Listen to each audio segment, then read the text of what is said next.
Thank you for joining us for All Things Real Estate. Now here are your hosts, Brad Avergon and Gary Kelly.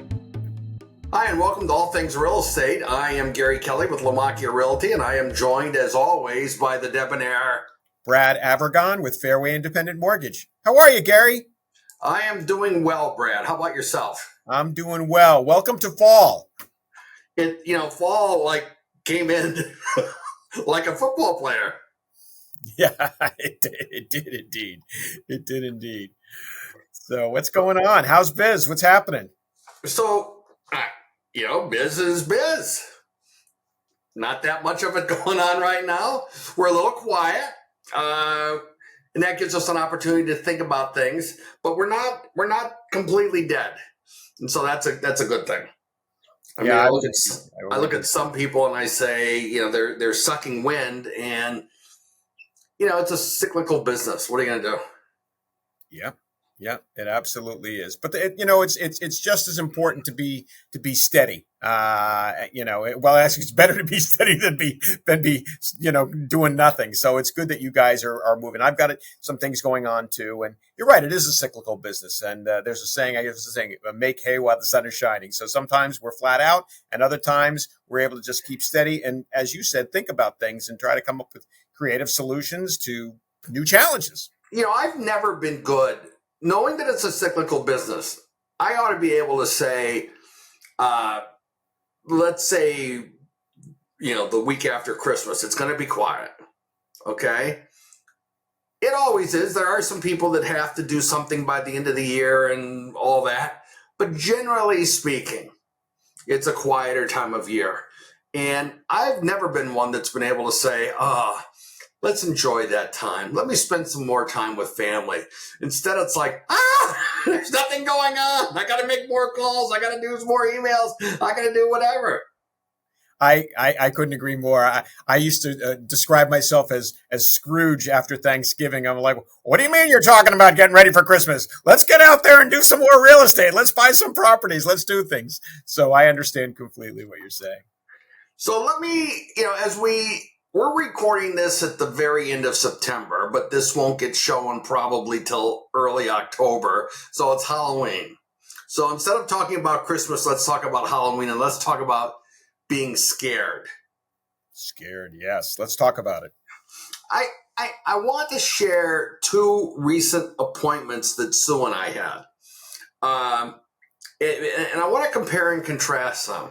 One is a former client, and the client we knew had taken another job, and the job was far away from her home. So we knew that there was a pretty good chance that she was going to be looking to relocate. And we reached out and we got the Heisman, the strong arm of Heisman. The stiff arm. You got the stiff arm.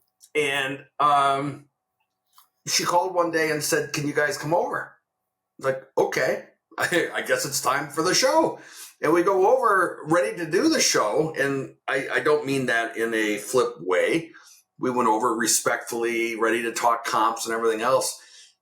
She had already cleared the house out. She had left stuff that you might consider to be staging material. So the kitchen table was there, furniture in the living room, etc. But she basically has vacated the home and has moved in with her parents because she wants to sell the place and not have to worry about all that. And I'm telling you, I would hire her to do our staging. Colors were all neutral. Place was spotless. Could not have asked for anything more. We said to her, well, what are you going to do after you sell? Well, I'm going to buy a different house. And she doesn't want to get into buying while she's selling. She wants to sell her house, know what her pile of money is, and then be able to buy another one. And we put her in touch with mortgage brokers like yourself and said, here, start to do the work now to find out what you have to spend. Make some presumptions on what you're going to clear from the house. The other house we went to was, ironically, it was the same day and could not have been more different. It was the old family house. The father had died. The daughter had moved into the house. And literally between the father's stuff and her stuff, you could not walk through the house. There was stuff everywhere. And she had put a self-imposed deadline of getting the house on the market this fall. In other words, now. And frankly, it wasn't going to work. It just wasn't going to work. And we had a discussion with her. She was like panicked. She was in a frenzy. And we said to her, listen, no matter how much effort you put into this, because you have a full-time job, you're not going to get this house sold between now and, let's say, Thanksgiving. It's just not going to happen. So why not acknowledge that? Put the house on the market, let's say February 1st. Where did that come from? Our experience is that's kind of the start of spring market, unless there's 5 feet of snow on the ground. And then the spring market gets pushed back a little bit. You could see the woman visibly get a sense of relief from that. And that was gratifying. But she says, I'm concerned with where the country is. I'm concerned with the election. And so she then starts to articulate a number of things that are outside of her control. I'm not going to debate whether she's right or not. Okay, I mean, if she's watching the nightly news, Lester Holt's pointing out things that are chinks in the armor of where we are right now as a nation. And she was reacting to that. It's like you can't control that. So turn off the TV and focus on what you can focus on, which is getting the house cleared out. So Brad, I've been rambling for a second.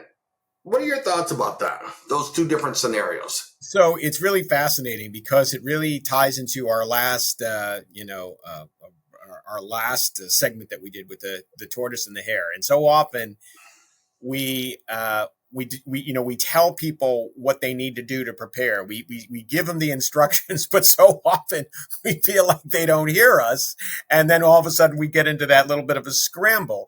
And in this particular case, it's really fascinating, the two cases that you brought up, because in this particular case, you must have had that conversation with that first client early on, and they actually heard you and they knew they needed to do the work. And without any additional prodding from you and Sue, they actually did the work and brought you in at the appropriate time, which is, you can't ask for more than that. That's fantastic.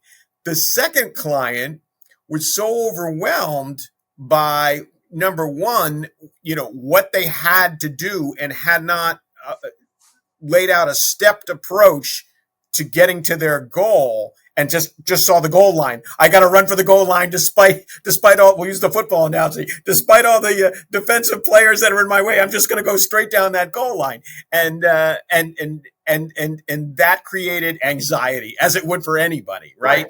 And so you and Sue relieved that anxiety by just saying, okay, let's push the goal line back a little bit and let's create some plays that we can work our way there over a period of time. You just set that timeline a little further back, and hopefully she'll stick to that plan and get everything ready. So when February does come around, it'll be as simple as perhaps as it was with the first client. She'll have those plays in place and have run them. Well, by way of update, the tortoise and the hare. The tortoise has been in their house for a couple of months now and enjoying it, etc. The hare is moving today. So we're basically a month later. The hare is moving today, and the hare is already saying, well, I'm not going to be completely out of my house. There's going to be delays. Okay, that delay is going to cost you money, either in additional rent or not being able to receive. She's in a situation where the building she was in was sold, and she's going to get a payment if she gets out on time. If she doesn't get out on time, what does that mean? Right. So, but I think I don't think that people need to be scared to talk to us. We've seen all kinds of homes. We've seen homes that have had a great deal of love and all that. and you can feel it the minute you walk through. And we've been through homes that have had sadness, and you can feel that. And I'm not saying sadness like you have to disclose, but just either we know what's led to the house being on the market, or there's a feeling just in the building that it's just not a happy place. I remember years ago looking for my own home, and I went into a home with a fabulous top real estate agent, Mary Wood. And I remember the house was in Milford. We walked through it. I looked to the right, I looked to the left, and Mary says, "Do you feel something here?" And I said, "Well, as a matter of fact, I do. I feel like something horrible has happened in this house." And she says, "I feel the same way." And we immediately sprinted to the cars. Very odd feeling, and it was very real for each of us. So, Brad, on that happy note, if someone wanted to reach out to the Grim Reaper of real estate mortgages, how would they reach you? I don't know anyone by that name, but they could reach me. Who is the happy person with real estate financing. Best way to reach me, Gary, is via my cell, which is 978-375-5531. And they can reach me also via email, which is brad@bradavergon.com. And Gary, how do they reach you? I can be reached at 508-733-6005 or Gary@movewithgary.com. So, Brad, let's take a break. Let's pay some bills, and we will continue the conversation with you, I don't know, over the witch's brew. I'm going to bring some sunshine to this conversation. I got to be honest. See you on the flip side. Stay tuned. More All Things Real Estate coming right up.